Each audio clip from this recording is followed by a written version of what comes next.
ragtime and the blues kind of evolved separately and then influenced each other. You know, in the same way with jazz, New Orleans had already begun to develop what we considered jazz.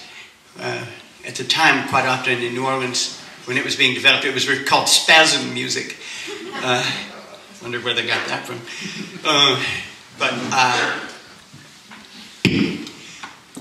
All of those musics owe their origins to a bunch of African American folk melodies, and they show up in everything. They show up in the great ragtime composers like Scott Joplin and the great stride piano players. They show up in jazz guitar players like Charlie Christian and Lonnie Johnson. And this is one of those melodies. This song, most people know this song because of Taj Mahal's version of it, or because you have small children and a terrible record collection and you've heard Sharon Lois and Bram's version.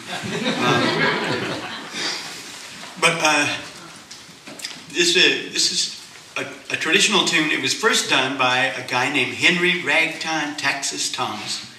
And he was one of the oldest of the country blues guys that recorded in the 20s. He was actually the youngest son of a family who had been slaves. And not much is known about him. He only recorded a few tunes, and very influential. When you hear Canned Heat doing Going Up the Country, with the flute on the front of it, what they're doing is aping Ragtime Thomas, because he used to play an African-American version of the panpipes that was called the quills, and wear them around your neck in a rack, you know. And this tune, I don't think he wrote very many tunes. Most of his stuff seems to have just kind of come out of the tradition, you know. That's about all anybody knows about him, except that he was famous enough that they let him ride the train anywhere in Texas he wanted to. And one conductor was interviewed. He said he was also the dirtiest hobo he ever saw.